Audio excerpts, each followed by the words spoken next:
it is summertime. See my extra long nails, I'm in summer mode. Welcome to Essential Pedagogy Podcast. Y'all, I've been having a good time already. I've already did a little flying off somewhere, went to Florida and got a little sun. You see my tan?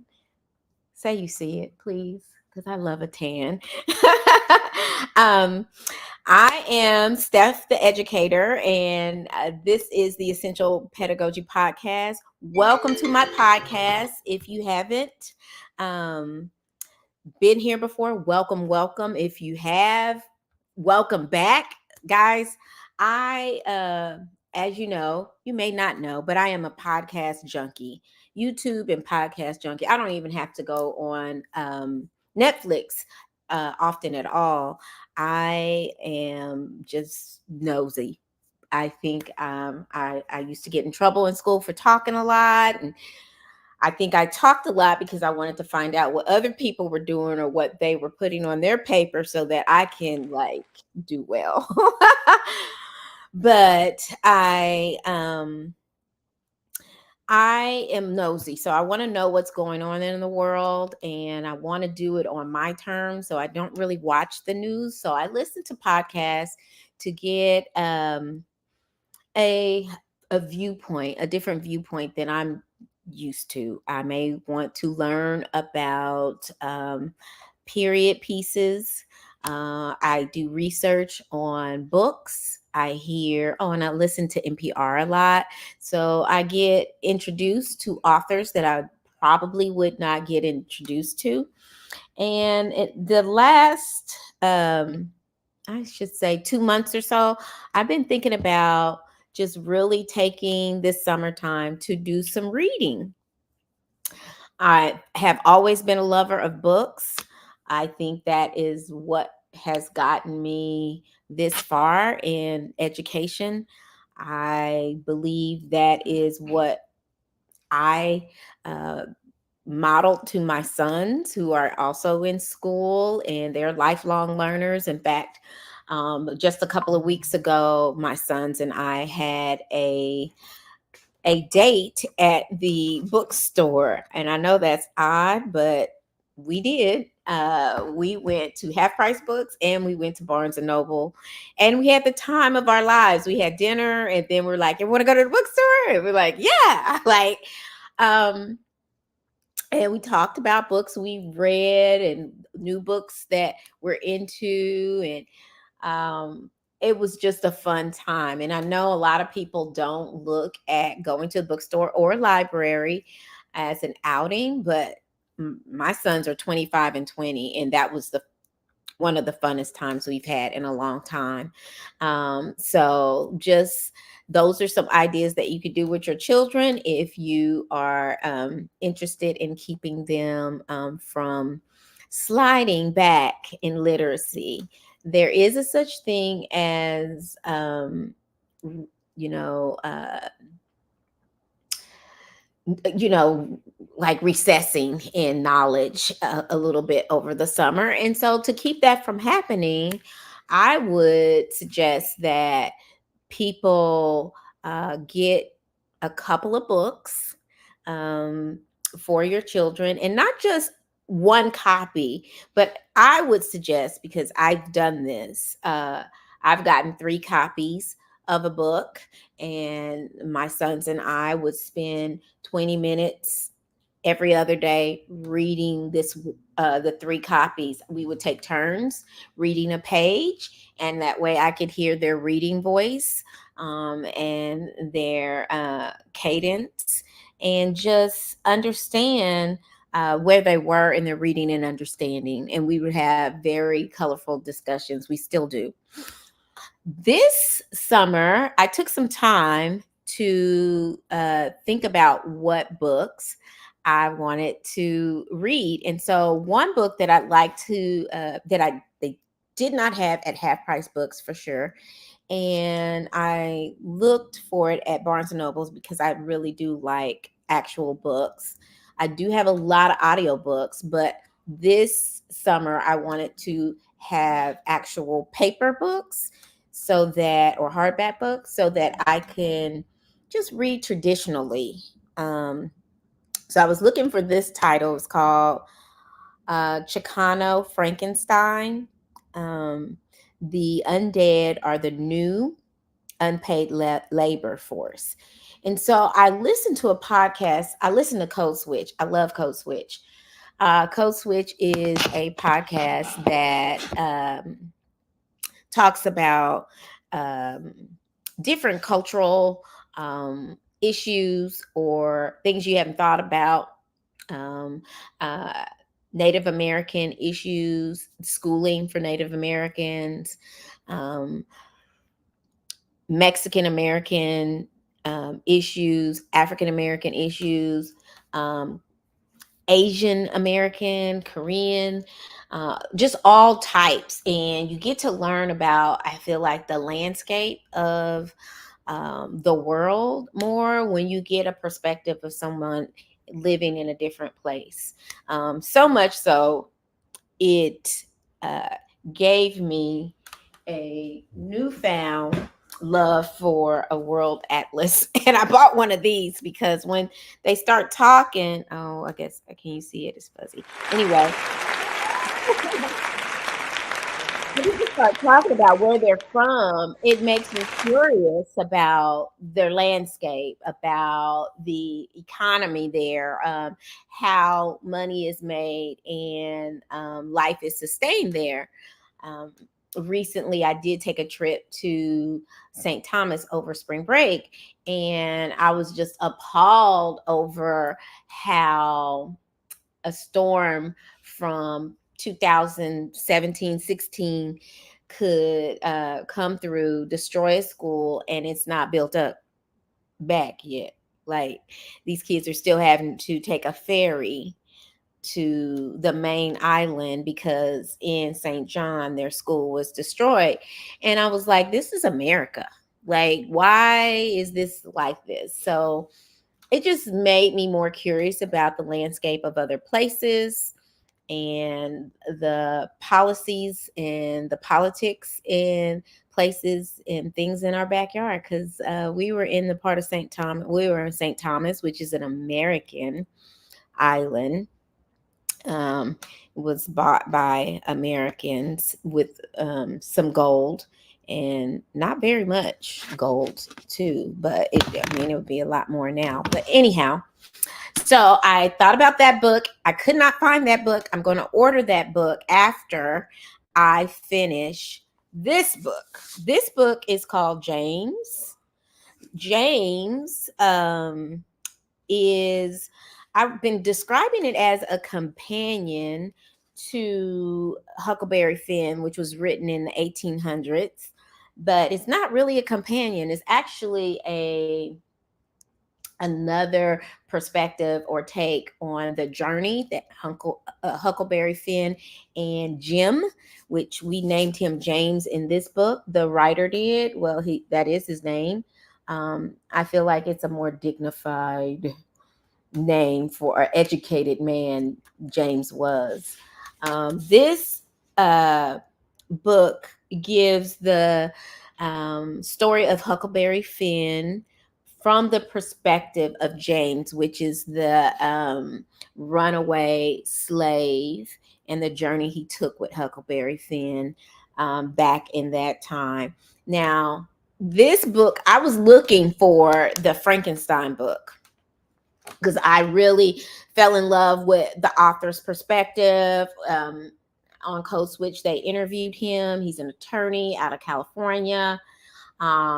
He and his family have lived in California for many, many years. He talked about how country lines moved on them and not people moving over country lines, things like that.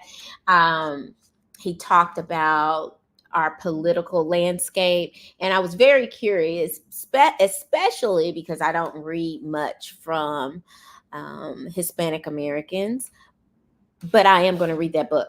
I couldn't find it at the time, so when I was looking for that book, um, one of the employees at Barnes and Noble suggested this book. And when I read the cover and I read what it was about, I immediately gravitated to it. And I'm so glad I did, because I'm already in what chapter am I in? I'm in chapter 10. I've just been reading this on the plane to Florida and back, and it's such a delightful read. It makes me laugh out loud. This book was recommended by an Anglo-Saxon man, and he enjoyed it immensely, and he recommends it to everybody, from what I heard from the cashier. So the author is Percival Everett, and he's out of California as well. He is a professor at USC. He is a Pulitzer Prize finalist, and I'm so excited to read this in such a timely manner. I usually don't get wind of a lot of books until, or even a chance to read a book so early in the game. I think it just came out in March. The only other book that I think that I got kind of early or in a timely manner was Cast, and I enjoyed that book. It was a very, very good book, and I don't even know if I got it in a timely manner. I just know it was very popular in the times of COVID. But this book is so delightful, and when I say it's delightful, it doesn't come from a perspective of an angry Black person who is uh, trying to change the book of Huckleberry Finn completely, but it is using that landscape to give a voice to a voiceless character, to give a human, an intelligent human side to a character that no one really cared too much about. Um, and I am so excited about it. The language in it is so consistent. I notice things like that in books. When you read a lot of books, you see mistakes and things like that, but the language in it is very consistent. In fact, he kind of goes between a more formal English, educated English, where people speak, where Black people are able to speak intelligently when they sneak and learn how to read behind the oppressors' backs, and then how he intentionally builds into the character of a language that is more acceptable by oppressors, that it would be very intimidating to know slaves or people who were enslaved were able to articulate themselves and think more deeply. But it is very funny. It's heart wrenching. It's compassionate. Um, it is just a sweet, it just leaves a sweet taste in my mouth when I read it, and I cannot wait to finish it. I'm so excited to read it, and I can't wait to give a deeper review about it. So with that being said, I want to talk to you guys about how the importance of adults continuing to read and thirsting for knowledge, especially adults who have children in school. As you know, children are sponges, and they learn more from what they see you do than from what you tell them to do. Um, I can't stress that enough. And if you're not reading with them. And I don't care. It's not just I read with my child from 2 to 5 until they learn how to read on their own. No, I really believe that, and I did this. I read with my high schooler. Um, I review books with my doctoral candidate. I, I mean, I told him Cast by Isabel Wilkerson is a book that I feel like should be an heirloom. And it's one of Oprah's books that she sent to many people and senators and things like that. And it's opened my eyes to so many things. But just having dialogue with my 25-year-old about books that we are reading, I have read, given him to read, and how he's just a lifelong learner and reader. He read Roots. I didn't read Roots, but I really commend him for doing that. I mean, I feel like Roots is almost like the Bible. It's just a bunch. I think it has like, I don't know, 700 pages. It's a lot. Like, I feel like that's the story of beginning of time. Um, so I'm just so proud to give the gift of wanting to learn and inspiring kids. And I don't believe it just comes from school. Like, it really burns me up when people blame teachers for the state of education now, that it's all our fault, that it's all on our shoulders. But no one else has responsibility, not even their own personal families. Like, I feel like um, we need to come to terms of turning off the television, having dialogue with our children, maybe asking what their interests are, and trying to find a book in the library or bookstore that matches their interests, that you all can read together, that will spring other conversations in your life, and it will enrich your relationships with your children. um, I think that it's imperative to happen. It needs to happen in order for us to bridge the gap that COVID has created with our children. We need to stop ignoring our children. We need to start understanding there's more to life than Instagram. I talk about this all the time. Instagram and even YouTube and all the social media platforms. We need to take a beat, 20 minutes a day, to read and talk about a book. We just do. Um, I can't tell you how much this reading um, makes me more a compassionate person. And I can tell when people are not readers or they work so hard that they don't find the time to read. Um, it makes you a more closed off minded person. It makes you um, not understand a topic from different angles. You are just so self-absorbed. I call it belly gazing. I got this from, and I say it so much, and I don't understand why other people don't know what belly gazing is. Like, I feel like it's self-explanatory, but it's not. Belly gazing is when someone is just looking downward at their own selves and not really looking outside of themselves at a situation. And case in point, we were on the plane coming from Florida, and it was announced that we were going to be on the tarmac or the runway for 20 minutes because they didn't have the entry ladder and way into the airport ready. Um, there were lots of flights held up because of storms and things like that. It's been storming like crazy in Texas. My goodness, you would think we were in Miami, but we weren't.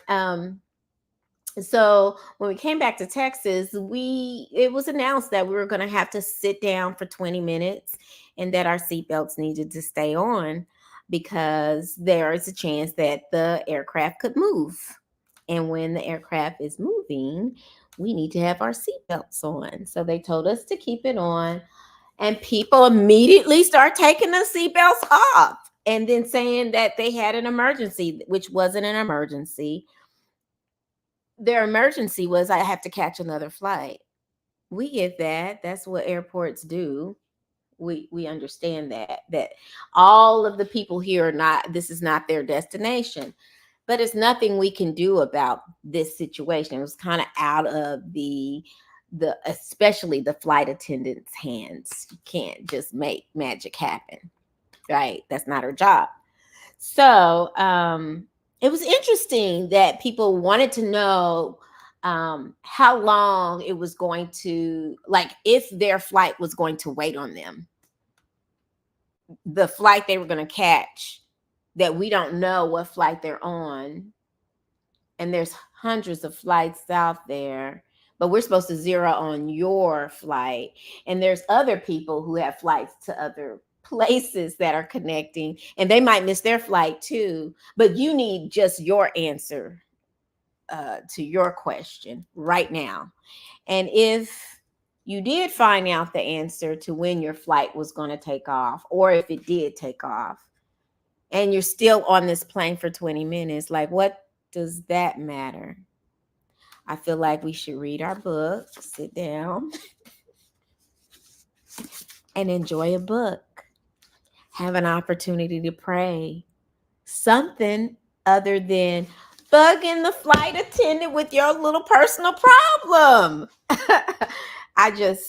It's absolutely ridiculous how we have become such belly gazers, such inward thinkers. And I think that's part of an American problem, but I kind of feel like the world's kind of getting there.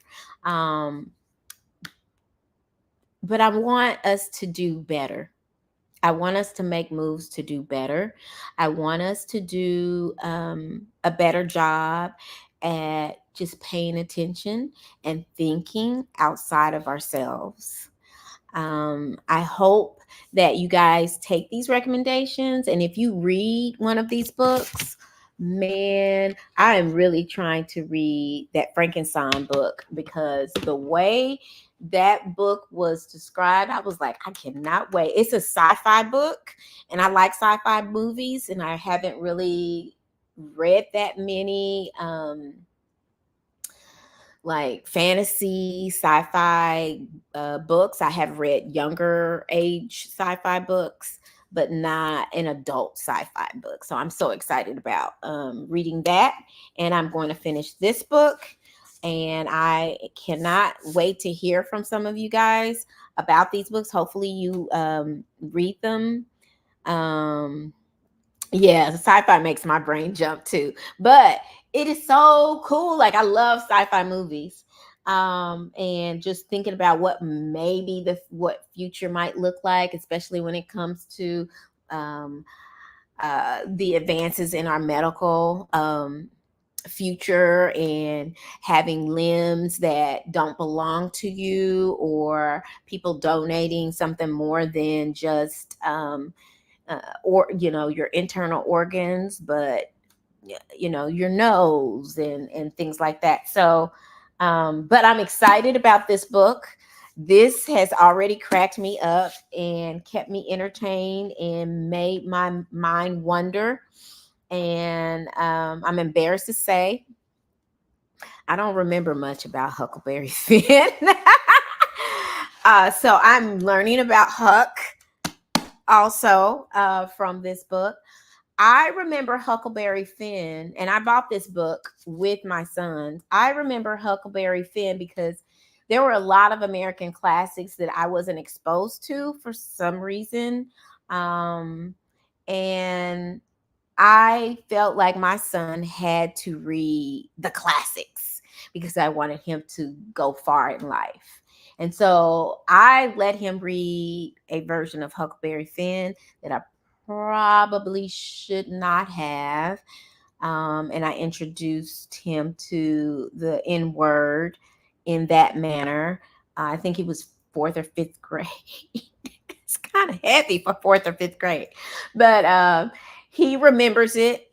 And he's like, Mom, I have got to read this book when you're finished. I got to read it. And I was so excited. I cannot wait to tell him more about this book. He's gone back to school because he's in a year-round program. So I'm proud of him on that front. Y'all, thank you so much for listening to me ramble about these books, but I'm so excited about summer. Y'all, I plan on living my best life. Mm, I'm having a get together tomorrow with some teacher friends of mine. Ooh, we starting at 3 o'clock. We're gonna soak up some sun. I got some appetizers that I am preparing, and this is the first year that I have had an opportunity to be so free in my mind that I'm able to enjoy the summer as soon as it happens. Um, I I think I have slowly decided to not let my job um, stress me to the point where I have to decompress for 2 weeks. Like I don't even enjoy the summer. I don't even get anything done because I'm a vegetable for 2 weeks because I'm so worn out. I'm so beat down from the school year, but this year has been a great year. It was not a perfect year, but it was a year where I felt like I definitely have been preserved enough to enjoy life. And I'm very thankful for that. And I wish that for all teachers. I know that I'm not the only one that used to experience just melting and not being able to do anything and be as productive as I'd like, or even enjoy the downtime I get with being a teacher. Um, so, if you're interested in booking as a guest for my podcast, I'm really, really interested in talking to you. I've got a couple of people that we're trying to get everything together. I have a real good story that I want to share with you guys on the podcast from another educator. I'm just trying to get her in and have her speak with us. I also have a young man who I'm trying to get on the books he runs a kind of a, I hate to say halfway house, but when children age out of foster care, he does that. And he was a teacher and coach. And I want to talk to him about his experience with that. I got a couple of people lined up, but I am looking for new people to interview and book. So if you're interested, please let us know. I'm going to be enjoying the summer, and I have started my YouTube channel, Essential Pedagogy Podcast, and I am going to be putting little tidbits extra on that. It's like Summer with the Teacher series. So just little tidbits about what I'm doing, how I'm going to gallivant to Kroger in the middle of the day. I get to go to the bank, you know, uh, in the middle of the day and just lightheartedly walk into places and they're like, "What do you do for a living?" I'm a teacher, and so it's summertime. Summer doesn't It's not 3 months. I just want to put that out there in these streets. It is not 3 months. A lot of people say, "Oh, you get 3 months off." Oh my God. Nah, it's about 6 weeks, and we still have to do off contract training. So I have a conference to go to. This month is 3 days, 17th, 18th, and 19th. Also have some other trainings at the end of July, beginning of August. Yeah. I got some things to do. So in between my playing and gallivanting in the city, I have got to take care of some business. So until next time, guys, I'm going to let you guys go, and please contact me about these books. Let me know. I want you to read them, and I want you to tell me what you think. I want us to have dialogue about it. So reach out to me. My email is stephanieRpal@me.com. That is stephanieRpal@me.com. That's the one that's attached to my phone, so I can If it pops up, you just tell me that you are a viewer of the Pedagogy Podcast, and I will immediately answer you. I don't always answer texts, but if you tell me you watch this podcast, I will answer you. So just hashtag story time, or just tell me that, Essential Pedagogy is what you watch. You watch on any of the platforms, you just let me know and I can contact you and we can start talking. Because I like to talk. I used to get in trouble for that when I was a little girl. Anyway, thank you guys. I'll be back in 2 weeks, third week of June. And hopefully I'll have one of the two guests. I can nail them down to that date for Thursday. And we'll talk some more. Until next time, I'll see you guys later.